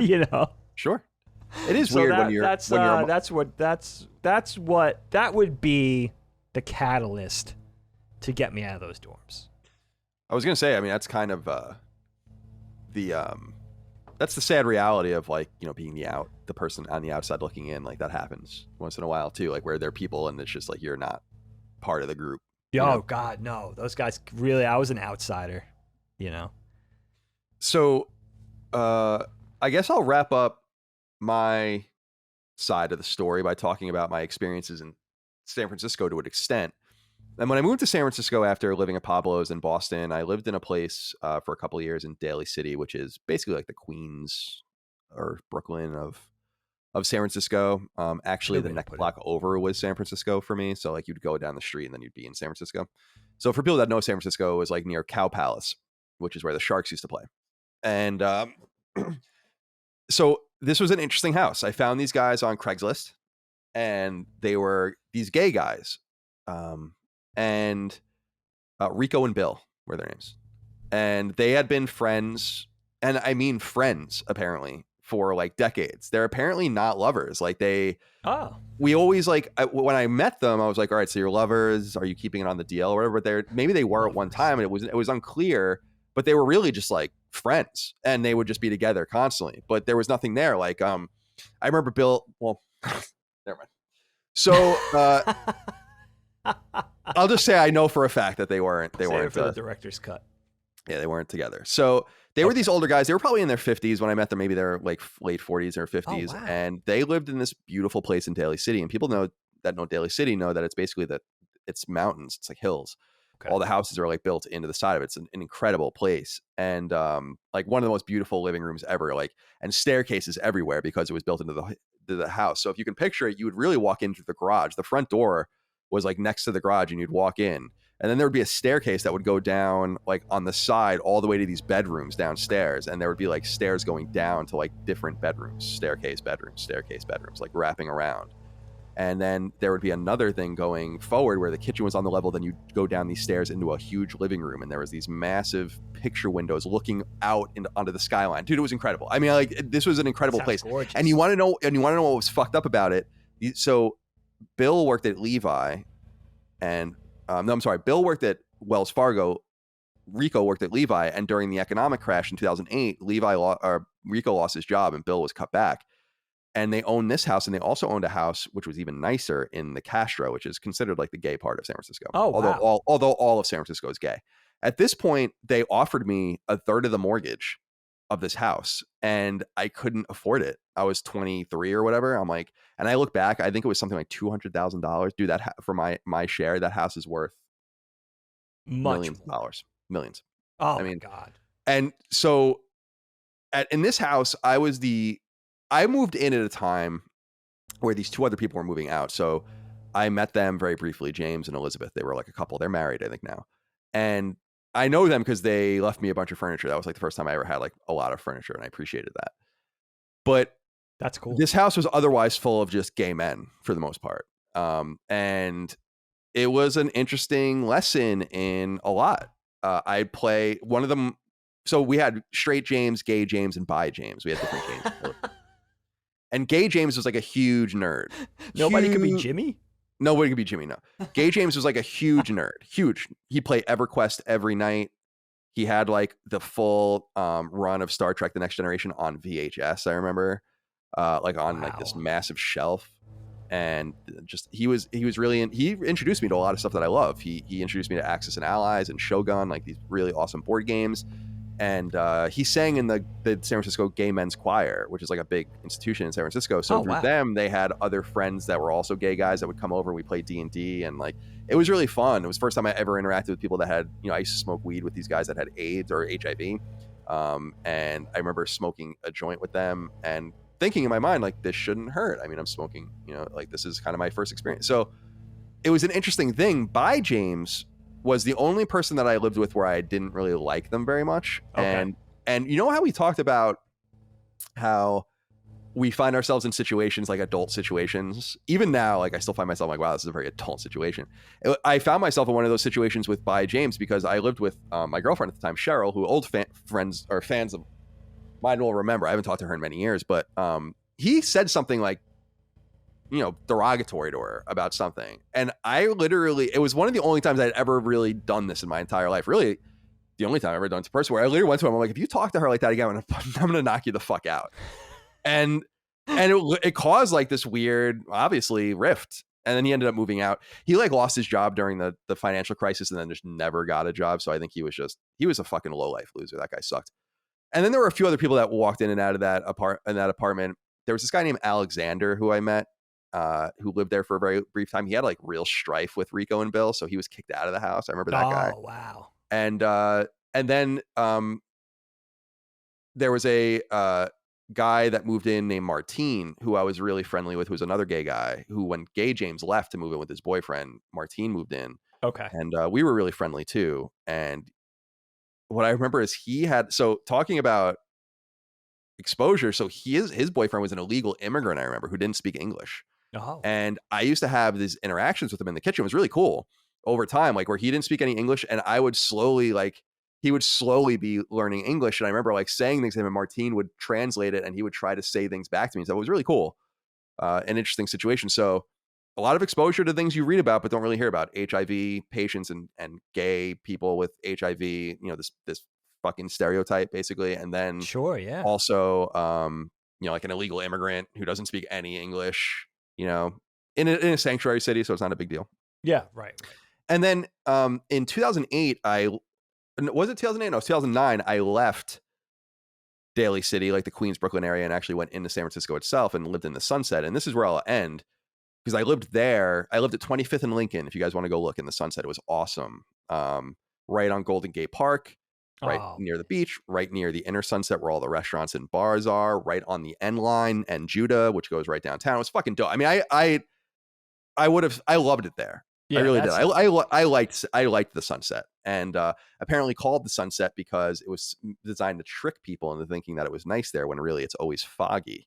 But because San Francisco is the only place where the closer to the water you are, not the bay, but the ocean, the worse it is. Like you don't want to live on the ocean. No one wants to live on the ocean. But I liked it there. And when I moved there, the first time I'll end here, I moved in with a guy named Scott Bromley, and people will know Scott Bromley still. He works on Star Wars now, but at the time he was IGN's very first community manager, and he's like, you know, a comedian, and he was just a really funny guy, and he was the guy I lived with, and he does the Comedy Button, which is a podcast that still goes on. Oh, cool. And but yeah, he's at Star Wars now. Like he was, I think, the producer of that Star Wars Legends of the Hidden Temple type show that they did with Ahmad Best, if people remember that. I don't know it. And he went there a while ago. He's a real talented and funny guy. But living with him was funny because it was the first time I felt like I was being observed for humor's sake. Like, and like he found me interesting and funny. And we had he only lived there for a year with me, and then he moved out. And that's when Greg and Mike Mitchell moved in. But that was a really interesting experience. His girlfriend ended up moving in and they're married now. And he's a nice guy. I always really liked Scott. And, you know, I remember this really interesting conversation I had with him. It's prophetic and eerie, where he was talking about getting laid off and how he felt like he was going to get laid off. And then the very next day he got laid off. Oh, wow. Like he was fretting about it. And then yeah. And I was like, I remember coming home I'm like, I can't believe that. That's insane. Because I was given a heads up later on when layoffs were coming, and I hated that. Like I knew when people were going to get laid off, and I really hated that. Even though you weren't going to be okay. Yeah, I remember being told specifically. God, you want to hear a fucked up story? This has nothing to do with the roommates, but I'll cap off with this, and then I'll throw it back to you. Is there were layoffs right after the PlayStation 4 reveal in February of 2013, and IGN knew that they were going to do this, but didn't say anything until after the event, so that everyone would work or whatever, and like not. But, and here's the big but. So I knew about this, and they told me because I was going to New York City, and they're like, we're laying everyone off. You know, everyone's getting laid off when you're in New York. So we don't want you to worry. Here's who's getting laid off. And it was fucked up. Oh, wow. And I was like, okay, I don't know why you're telling me who. You can just tell me no one. But the fucked up thing about these various prophetic, this prophetic layoff situation with Scott was that he had just called it from a mile away, and it was a sick and scary kind of thing, and like this eerie situation that I remembered with him. And later in 2013, when there were these layoffs, everyone, this thing was happening, people were working, but the engineers found out that some of them were getting laid off. And so what did they do? They shut off all of the ads across the entire site for the entire day and during the entire PS4 reveal. And this was like a big thing behind the scenes, and cost IGN like enormous amounts of money on like one of the biggest traffic days ever, because it got out that there was going to be layoffs. Oh my God. So a little piece of IGN, intrigue for you there. People are going to be interested in that little tidbit. Yeah. So like it was just somehow the engineers found out, and they just shut everything off. So IGN made no money from the PS4 reveal probably would have made hundreds of thousands of dollars. Holy cow. That's why turbulent waters to tread, man. You know, and that's why I just remember that thing with Scott, because I was like, that was prophetic, and then something weird happened later on with another layoff. So that's brutal. That truly is brutal. That's yeah, that breaks my heart.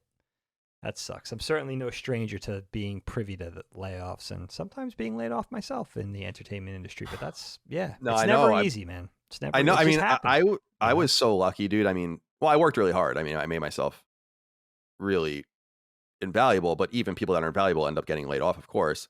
But I survived so many of those. Like, I couldn't believe it. Just mathematically, I couldn't believe that my card didn't get pulled. Yeah, you did. I think there were 5 or 6 layoffs while I was at IGN. I mean, it wasn't like, and the thing is, IGN would just be bigger the next year. Like, it would lay people off, and then the next year the headcount would be even larger. Then it would lay people off, then it would be even larger. And what is the point of this? Like, what are you doing?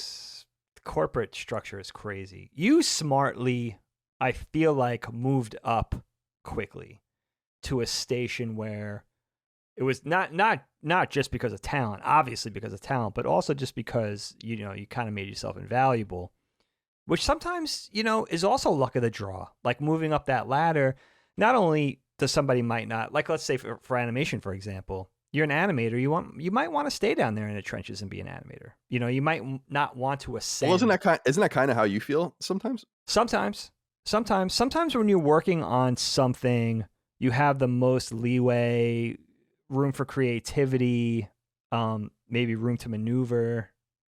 If you're a little bit lower down in the trenches, and sometimes it's just more enjoyable. You know, it depends on the project, and you know, sometimes you don't want to ascend. Sometimes that ascension is blocked. You know, for some reason, even if you want that or if you aspire to that, it's blocked. But yeah, it's interesting, man. It's just happened to my family over at Sesame. I don't know if you guys could see that SWAT sweatshirt in the back, the Sesame Workshop animation team sweatshirt's back there. That team I wasn't there at the time because I had left for another gig, but in the interim, in the summertime, they were let go. You know, that team was disbanded after it was formed in 2009. So they went, the better part of 12 years. And then, you know, so there's never any guarantees. That's always tough. So encounters. All right, so let me throw it back to you as you wrap up your tales of roommates. Yeah, this is a good thing, and I'll lump the next two in together because they both come after, again, my initial dorm experience, coming out of my college and being thrust out now from, like, I feel like it went from being home on Long Island, living at your parents' house, to then being thrust into a collegiate dorm situation associated with the school, to then being sort of another level removed, which is being in my own apartment, which is being like completely unassociated. My living quarters and my living space being completely unassociated with where I'm going to school. And so coming out of the gray apartment situation, living with that guy, I met a friend. You may remember him, Kyle. I'm not sure. This guy Alex, who was a year or two younger than me. Again, that was kind of common that somebody would be a year or two younger than me because I started school a year and a half late. So a lot of these guys would be coming in and I would meet them via, pockets of friends that I already had. Alex came around. I forget where he was from initially, but he was an interesting cat. And kind of a sad story too, unfortunately, but he was a younger dude. So let's say I was 21, he was probably 19. He came into the fold. He had a skate, he skated, smoked weed, he was into art, he was into drawing, he was into animation. I think he was going to school for animation. And he was an acquaintance already of my friends Mike and Matt and Ducky and Gary and everything. So we came around, he kind of got into the posse. And we'll get to Ducky. Yeah. He's next. But Alex was interesting because, and he kind of gave me my opportunity to get out of that situation because he was basically being taken care of by supposedly a rich uncle who was kind of paying his way through school. Like he was giving Alex money to live, giving money to Alex for an apartment. I think the mandate was like, you don't have to work. You just have to go through, you have to go through school for 2 years, get your associate's degree.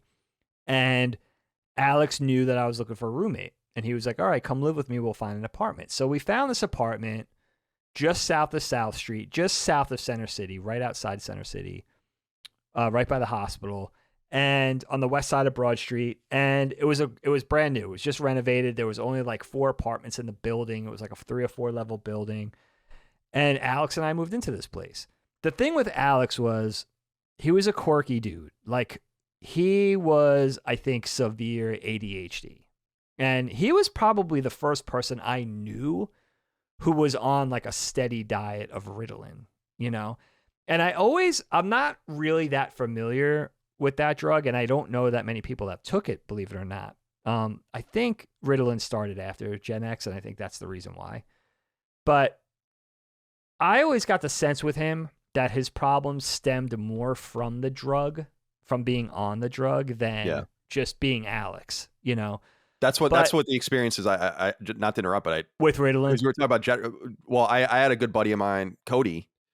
Who you know, growing up, who was on Ritalin or prescribed Ritalin and stopped taking and refused to take it, would hide it from his parents because he felt like it was, I think, it was like changing him or whatever. Sure. So you're right that it was really more my generation that was dealing with it at first, and that just brought up that memory that, you know, he really had an adverse relationship with it. Similar to that. I think you're right, though. I think it is your generation that largely came into that sort of era of especially Ritalin, but also it's a potent drug, man. That's a heavy duty prescription.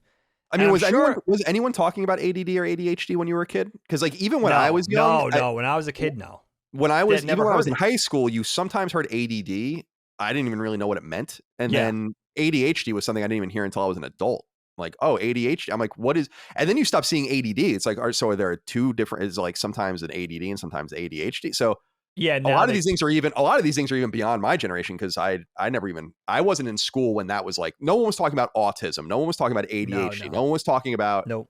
Definitely not when I was there. You know. No, there was some sort of awakening, I feel like, with that, like where it was like, you know, they were getting, I guess they were getting their druthers, or they were getting their, you know, they were starting to wrap their head around what it was or how you could treat it and all that kind of stuff. But, and I'm sure his parents or whoever it was knew, you know, thought that everything was, you know, on the up and up, or that he really needed it. But I always felt like he was like a really, really hyperactive, fidgety dude. Like, he was always moving. There was a nervousness to him, you know, like he would be walking around in the apartment. He chain smoked. He smoked a lot of weed, which I realized like he was really medicating. And the thing was, not to blow up Alex's situation too much, but we all knew, or the people that he entrusted with this information or whatever that he confided in, like his dad apparently was a transvestite. Like, I think it started as, I don't know where the mom was in the picture. I'm assuming that there was a divorce or that she left. And then his dad was like, you know, started, I think, as a cross-dresser and then eventually became like a full-on transvestite. And Alex really struggled with it, you know? And I think that was a big part of his problem. His uncle stepped in. I think his uncle, I'm not sure whose sibling it was, the uncle, but the uncle stepped in as like a caretaker for Alex. But he had a lot of problems. It reminds me earlier about your roommate who was cutting themselves. I never saw Alex physically harm himself, but it was definitely obvious that he had a lot of issues, you know? So there would be, and we were young, you know, so there would be pockets of the groups of people that we hung out with that were kind of hard on him and teased him and made fun of him. And then there was the people that were more sympathetic, you know, and I saw it firsthand. Now, the problem with it was that Alex and I moved into a 1-bedroom apartment. So although it was a nice apartment, it was relatively small, and we shared a bedroom. Now, the bedroom had, you know, it was a nice place. The kitchen was separated, living room. The bedroom had French doors that separated it off, but we shared a bedroom. So it wasn't the most ideal thing for, like, you know, my longtime girlfriend and I had broken up. So I was dating a lot at that exact point in my life. I was dating a lot. Like, that was the point in my life where prior to meeting Helene, where I was seeing like a girl like every month. Like, that was my dating period. Your Jerry Seinfeld moment. Very Seinfeld-esque. That apartment actually looked like Seinfeld's apartment a little bit too, which is actually kind of ironic. And that's the place where we almost got evicted from. So Colin will remember it. And the whole thing with Alex was tricky because he elicited sympathy, but at the same time, he would like hit on everybody's girlfriends. Like his social prowess was definitely lacking. Like he just didn't know how to act. He was strange. When he got around girls, he would act like a kid, like he would act like an infant, like he did, and then he would hit on people. A lot of times he was drunk and high, so like he was kind of acting out of body anyway. And the whole Alex experience became really frustrating for me because it started to be like I was torn between being sympathetic and, for being empathetic for his situation, in knowing a lot of what other people didn't know, and also just having to live with it 24 hours a day. It was tough sometimes. And he treated me a little like a big brother, and he leaned on me a little hard, which I wasn't really ready for. Like, I didn't really want to have somebody under my wing. Like, I felt like a baby myself, like, I don't want to fucking deal with this guy, type of thing. Yeah. At the same time, trying to be kind, which was hard. And then I would have friends being like, what the fuck are you living with this guy for? You could live at Nerd House, which eventually I did move into, or you could live with you could have your choice of people while you're living with this guy. And it did end up sort of culminating with me moving out. But the whole situation sort of came to a head one night where Alex would go off on his own sometimes at night. You're in Philly. It's the mid-90s. Philly's still a big city in a lot of ways. Like, it's not the safest place in the world, but back then it was pretty bad. It was pretty bad, especially if you wandered outside of the pocket of Center City, west or north. It could be dangerous. It could be a dangerous place. So there would be times when he was gone and he would be off by himself, and who knows if he was drinking or if he was smoking too much or whatever. Always chain smoking, always on the go. And I didn't know where he was. And he was gone for like 2 days. And that was odd because he never left. He never went to go home. He might have been from Delaware. Never went to go home or visit his uncle. He was always in town.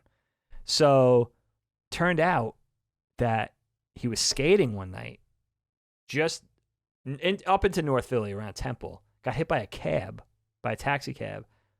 Now, allegedly, he got hit by the cab, flew up like 20 feet, and landed on the doorstep of Temple University's ER, which is crazy. But almost completely unscathed. I think he broke a rib. I think but they had him in the hospital like overnight or two because it was such a bad accident that they wanted to look him over, run MRIs, CAT scans, whatever they were doing. So, and nobody contacted me. Like, nobody back then, no cell phones. We had, the phone in the apartment with the answering machine. And his uncle didn't get in touch. So I didn't find out about any of this. And it turned out he was almost unscathed, which is only Alex could have possibly pulled off that rubber body feat, right? He wasn't a good skateboarder. Like, he was just like, he just skateboarded. He wasn't like, he wasn't sure-footed in any way or anything like that. And that was kind of like, I think that 2 days, that 48-hour period of like just worrying about this guy and like the whole situation coming to a head, I was like, I got to get out of here.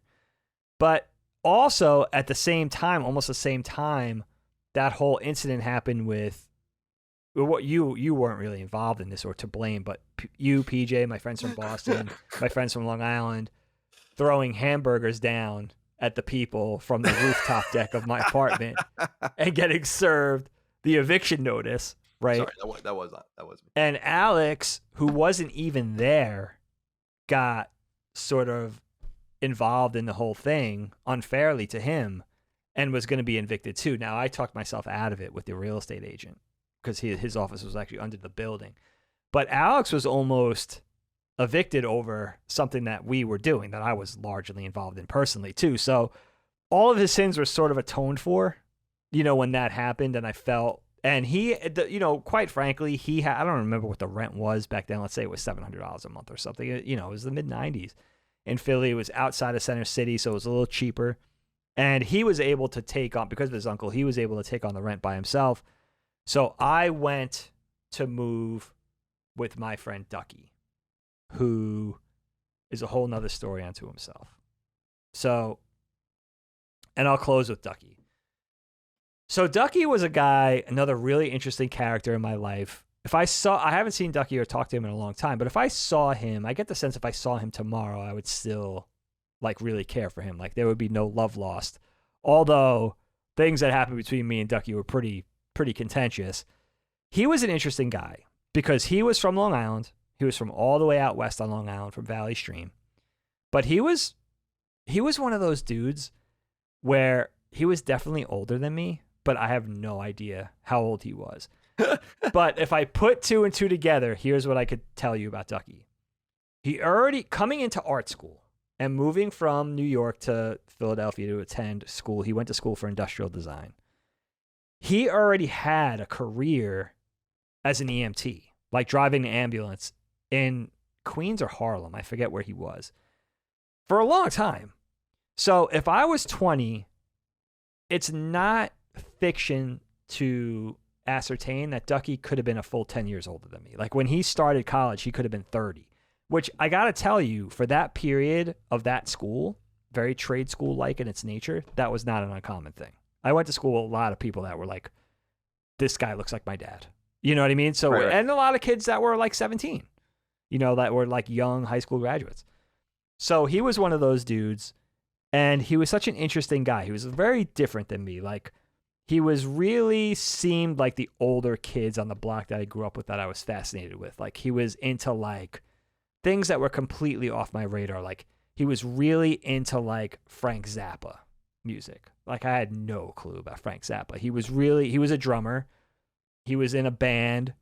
He was like kind of a cross between like what you would expect, like, I don't want to stereotype, but like we talk about this on the show sometimes, like a typical like volunteer firefighter and a punk rocker. He was like a weird hybrid mashup of those two things, and heavy metal. And he was like the gamer. Like his whole thing was like Star Trek and gaming. Like, he was the most avid video gamer I ever met up to that point. Like, he was like, that's what I remember about him too. Yeah, N64 day one, Sega Saturn day one. Saturn, I was going to say, was, I remember PJ and him and PJ were the Kochers, Ducky and PJ were my roots in as a kid to Sega. Sega. Master System with the Kochers, Genesis and Dreamcast with PJ, and Saturn I really associate with Ducky because that was the first time I had ever played it. Oh, really? Yeah, it was like I remember he had Panzer Dragoon Saga. Yes. I was like, oh my god, like what is this? Because you just read about it, and yeah. So I do. That's what I remember. He was really, that was his whole bread and butter. Like, he really had a passion for gaming, and he was like one of those dudes. I think his mom had money. Like, even though he was older, certainly like 10 years older than Alex, like his mom was kind of fueling his education as far as I know, which is great. More power to him, whatever. He didn't work. And the funny thing about Ducky, and he wouldn't mind me saying this, he would laugh, like he probably went to school 20 to 30% of the time. Like, he just didn't go to class. I knew him for a long time, like 2 years leading up to living with him. We found a really cool apartment on Cater Street. And the cool thing about it was, this was the first time I had my own bedroom. It was a 2-bedroom house. It was a row home. It wasn't just an apartment. It was a whole house, basement, and 2 floors, little backyard. First time I had my own bedroom, and, detached kitchen, dining room, living room. It was my first time I ever lived in a house really outside of growing up on Long Island, although it was, just south of South Street. Very urban environment, obviously. Very family-styled block. There weren't too many students, so I loved it. I really enjoyed living with him. And the cool thing was he dated this girl who we nicknamed Fammy for a long time. They even might have gotten married. I don't even remember. She was really sweet. And kind of the cool thing about living with Ducky was like, he was like a big brother to me. Like, he was very protective of me. He wouldn't let me walk by myself. Like, he would come meet me at work sometimes when I was leaving late, like when I was waiting tables, because I'd have a lot of tips. Like, he was always there, and he was always available because he really didn't do much. He was just really involved in his gaming, watching things, went to school sometimes, type of thing. Was like, how is this guy still in school? He was a pothead too, right? Super pothead. Like, wake and bake, first thing in the morning, last thing at night, every minute in between. Like, he smoked a lot. He was like all about it. And he would cook, he would take care of the place. Like, it was comforting having him around. And he was also a character. You know, he would make you laugh. And he was a tough dude. He was a big dude. He was a big burly guy. And he would do this thing if I really asked him. He had like a chip on his shoulder, Ducky. Very Italian. And not moving fast. Smoked a lot of cigarettes and not moving. He reminds you a lot of a shorter version of Andrew Dice Clay, if that makes sense. A lot of machismo. Oh, like a lot of machismo. Wore the Italian on his shoulder, wore his heart on his sleeve. Yeah, that type of thing, and moved at a snail's pace. Like he wasn't moving fast for anybody. But if I asked him to do this thing, which he called Fists of Fury, he would do this thing where he would do this fighting thing where he just did this flurry of punches. And it was the only time I ever saw him move fast. So it was always really funny to me. It was almost like Chris Farley fast. And he wore this giant wallet chain that would jingle around when he did it. So I'd be like, Ducky, do Fists of Fury. He'd be like, I'll do it later, whatever, blah, blah. And then eventually he would just do it for me, whatever, when he got drunk. So funny. But the thing was that one day, and this was a really random thing. I'll never forget this as long as I live. It was one of the worst things that ever happened to me, actually. It was centered around a video game, of course, right? A beloved video game, ironically, of me and Colin's, called Wild Arms for the PlayStation, right? Wild Arms came out. I think a lot of the times he went to go buy the things because he had more money than me. But for some reason, I got Wild Arms. And then we would share. Like, we would say, all right, we played Final Fantasy together. I think he might have bought that initially, or Final Fantasy Tactics, like all the things we were playing. Symphony of the Night, whatever we were playing up to that point. A lot of times he would buy it and I would get to play it, which was cool. Worked out for me, a young student, didn't have a lot of money. I was really excited about Wild Arms for whatever reason, so I bought it, and I didn't want him to play it first. So I bought it, and I hid it in my bedroom closet, and I went to work that night, I remember. And I was working at Urban Outfitters at the time on 18th and Walnut. And they were really strict about that place, even though it was a retail job. Like, Helene never called me at work.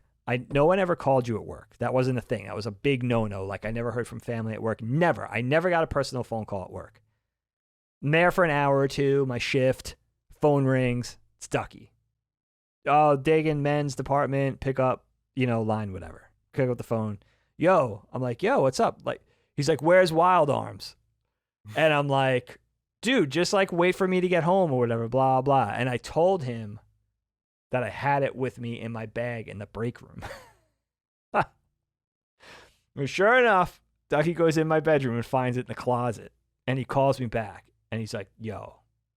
And it was kind of my bad, actually, because Ducky was really generous to me. And not only that, but being like very big brotherly in a lot of ways and stuff like that. It was kind of a dick move. But I was like, oh, great. Like, and he hung up the phone on me during that second call. And I was like, oh, fuck, he's pissed, like, type of thing. And it was almost like feeling like a big brother or an older cousin type of thing. It's like, oh, shit, I'm going to get an earful when I get home. So I get home that night. I think he's already in bed, or he's in the bedroom with his girlfriend, or he's smoking weed or whatever. He's already winding down. So I didn't hear from him. Well, the next day might have been a Saturday or something, sitting downstairs. Playing, I don't even know if I was playing Wild Arms. I was playing Final Fantasy VII. I don't remember. I was on one of our chairs in our living room playing the PlayStation, and Helene's sitting with me on the couch. And he comes downstairs, and he's doing his slow, like, Ducky walk. He's probably got a cigarette in his mouth dangling from his lips, right? And I'm like, oh, shit. Like, here it is. And I'm like, yo, what's up, Duck? What's going on? Blah, blah, trying to, like, cool the situation. I don't even know what the tone of the room is yet. Dude, he doesn't say a word. He just comes downstairs and he fucking grabs me by my throat. And he pins me up against the back of the chair. And he has his fucking fist like cocked back. And I could see like right away, I'm laughing, like thinking, all right, you're fucking with me. You're doing like the head under the armpit noogie thing like you always do, like type of thing to me. But I could see on his face, like it was like a 1 second read that he wasn't fucking around. And I was scared shitless. I was like, holy shit. Well, who the fuck jumps up from the couch and jumps on Ducky's back with her arms around his neck? Helene. She literally gets off the couch before I even think to say anything. Like that, the moment happened so quickly. She jumps up, jumps on his back. She's on his back with her feet off the ground, and she's got one arm around his neck and one hand on his cocked back fist. And she's yelling at the top of her lungs. And she's like, get off of him. You get the fuck off of him. Like, it was crazy because I knew like Helene and I were already dating for a couple of years at that point. But that's when I found out how courageous Helene was. Like, she was ready to fight. Helene's all of like a $110, like, mind you, right? She's tiny. She's a petite girl. Yeah, soaking wet, I would say. And Ducky's like this 220-pound hulking squat, the thing, like, dude. He wasn't fat. He was just a big guy. And I think, I don't know what Ducky's plans were to follow through, but I kind of stick to the script that Helene might have saved me from getting my fucking ass kicked that day. And when Ducky sort of relented or thought better of it and got up, I was so angry that I grabbed my skateboard, which was right by the front door, and swung it at his head. Like, I held it by like the nose and swung the board like back, so the back truck was coming at him, and he got out of the way, and it went through the wall. It went through the sheetrock. Like, I wasn't swinging to send a message. Like, I was going to hit him. Like, I was so angry, and I think also embarrassed. Like, I was about to get the shit kicked out of me in front of my girlfriend, right? There was nothing I could do. Like, he had me pinned by one arm. I couldn't move, Tiny dude. I probably weighed like 140 pounds, soaking wet at that point, right? And it almost got bad because this is the thing where the story sort of culminates, is that my friend Brian, who I've talked about, and my friend Jeff, who was in town. Jeff I knew from Long Island, but Jeff was going to BU at the time. He was just finishing up at BU up in Boston. He was in town because the next day we were leaving for a road trip. Me, Brian, Jeff, and his friend from Boston were leaving for a road trip, a 10-day road trip down south to Atlanta, to skate. So Jeff was in town, and Jeff was my friend that I knew that skated that was like not to be fucked with. Like, he was like a 4th degree black belt. He never told anybody that. Super smart dude. Like an engineering dude. Like, his dad was a nuclear physicist. He ended up going to Carnegie Mellon on a full ride for his master's. Like, he's a tech startup, Silicon Valley dude, but super, like, a heavy as far as like fighting and shit like that. And Jeff, I was upset. So I went down to Nerd House, which was a couple of blocks away. And I told him what happened. And Jeff's like, that's it. Like, Ducky's fucking finished.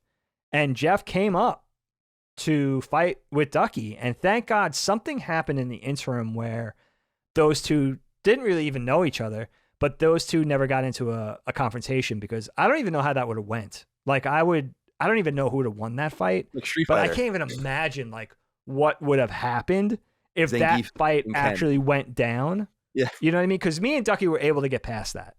You know what I mean? It was like, all right, I realized like I was being a complete dick. You're very good to me, but you also overreacted. But I also went to swing a skateboard at your head, and you, thank God, were fast enough to move out of the way. Like, it was probably the most, honestly, it was probably the most contentious thing that's ever happened between me and a friend, and the biggest incident that we had to traverse in order to carry on the friendship. You know what I mean? So like, there was something like that happens. There's no telling where that friendship is going to go. Is the friendship going to be cut asunder at that point? Or is the friendship strong enough to sort of, persevere and get to the next level and get past that? And it did get past that. But it was still like, it's such an indelible memory for me because it was upsetting. And I remember being upset, like leaving for the road trip the next day or 2 days later to go down south. It was such a fun trip. In Jeff's old Honda Accord, like barely knowing if that thing is going to make it to DC, let alone all the way down to Atlanta, really great memories. But I remember the first 2 or 3 days of that trip being like tarnished by that, like still having that lingering feeling of just being upset by like everything that just happened. But what's funny about that though? It also taught me a thing about, you got to like, how stupid was that? Like, I was just upset that he was going to play it first. Like, I had to move past that. Yeah. You know what I mean? I had to move past that sort of like, I don't know, like that nature of like, you know what I mean? It's not just about Yeah, okay, you don't like having roommates. And when you moved to Connecticut for your first job, you really enjoyed having that 1-bedroom apartment to yourself, and you didn't have to deal with any Duckies or Alexes or Grays or anything like that. But I also had to change. You know what I mean? I was also being a little bitch. Sure. You know what I mean? There were some things I had to get past as far as my personality too, where it's like, you're a little bit persnickety with your shit. Like, you know, you could share a little better. You're kind of acting like an impetuous 3-year-old.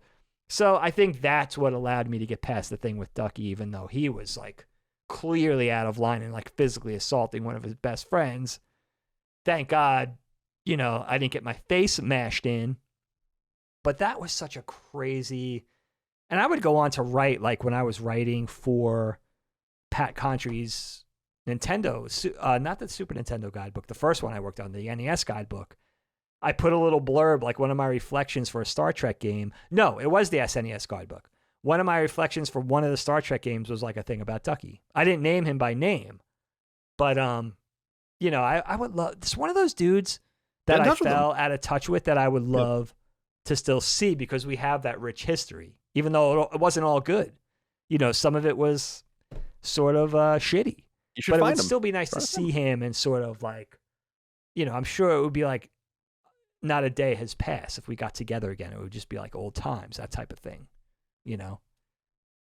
Well, that was fun. I mean, it's a nice little run through history and old faces and names, and a lot of these people come up in different stories too, so you can learn more about them later. Oh, definitely. Yeah, definitely. I mean, do you have that old friend where what about, was it Rico and Bill? Yeah. Yeah. Are you in touch with those two guys? No, I haven't talked to them probably in 10 years, I would say. Okay. And I saw that guy I was talking about, Martine, one of the gay guys I lived with. I randomly saw him at a bar in San Francisco like 5 years after he moved, you know, after I moved out of that place. And he was just sitting like it. I used to go to this place, Underdogs, which I really love. I'm sure it's still there on 19th and what is it, 19th and Irving. And it's a burrito shop and taco shop and bar. So it's like a bar and like a few tables, and then you sit there and you drink and you eat burritos. And then at the back there are these picnic tables, and it's just family like not family style, but you sit there. So there could be like 4 people there, and then 2 people there, and then 4 people there, or whatever. And cool. so that's a good. And so I was sitting there with just someone eating, as people do in that place, and then I look next to me, and this guy's sitting down. And it's fucking Martine, you know. So that was an interesting thing. But I haven't heard from those guys in a while, and that's more on me than them. I kind of like my Irish goodbyes in a lot of ways. Like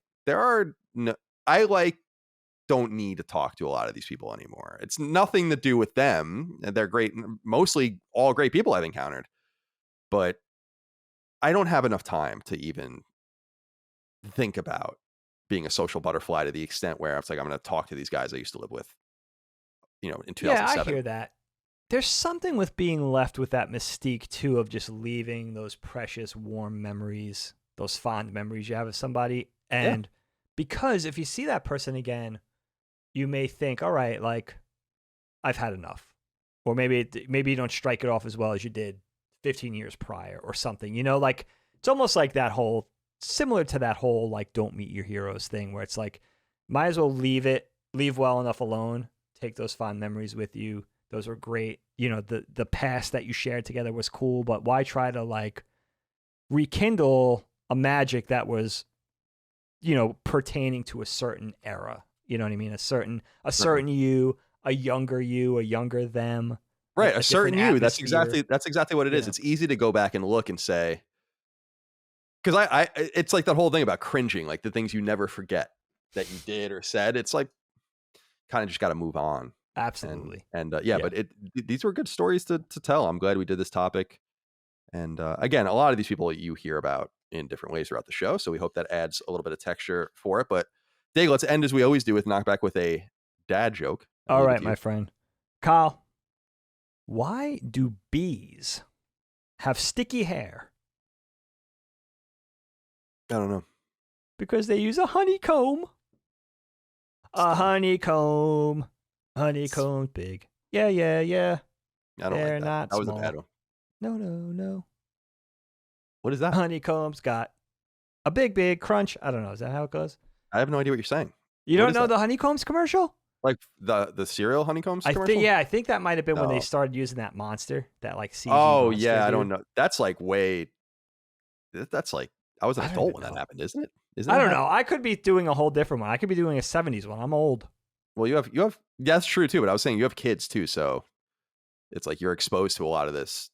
Like I like once in a blue moon, if I have Nickelodeon on or something or whatever it is, and like there's commercials playing, I'm like, what the it's like another world. I'm like, what is all of it? I have no idea what you're talking about. You've been away from that for a long time. That's why when I go to Target on a rare, I don't really go to stores, but when I go to Target or whatever, I always go through the toy aisle because I just want to see. Usually they're cleared out. There's nothing there. Oh, they're the but worst I don't know what's going on with that, but I just like seeing like what are kids playing with, and what's going on in the toy world. Yeah, exactly. So. All right, Dave. Well, thank you for your time, and thank you all out there for your love, kindness, and support of all things KnockBack and Last Stand Media. Remember, you can support us on Patreon, patreon.com/Last Stand Media, early ad-free access to this show, as well as Sacred Symbols and our Xbox podcast, Defining Duke, and Sacred Symbols Plus and Defining Duke Ultimate. Submit your questions, comments, concerns, thoughts, and ideas. We didn't really do it for this episode, but we typically do for the more topical episodes, so keep an eye out for those threads, and that's basically it. So we'll see you next time for more KnockBack. Until then, thank you again. Goodbye. Share your games. That's the last. Share your games. Don't be greedy. KnockBack, a retro and nostalgia podcast, is a product and trademark of Last Stand Media and Collins Last Stand LLC, and is recorded from Central Virginia and the Philadelphia suburbs, USA. The show was conceived by and is produced by me, Colin Moriarty. My co-host is Dagan Moriarty. KnockBack's executive producer is Dustin Furman, and the show is edited by associate producer Ben Smith. All of Last Stand's theme music is by Ramon Narvaez. As you know, all of Last Stand Media's shows, including KnockBack, are fan-funded on Patreon at patreon.com/laststandmedia. The following names are at the producer support level or higher on Patreon, and we're grateful for your kindness and generosity.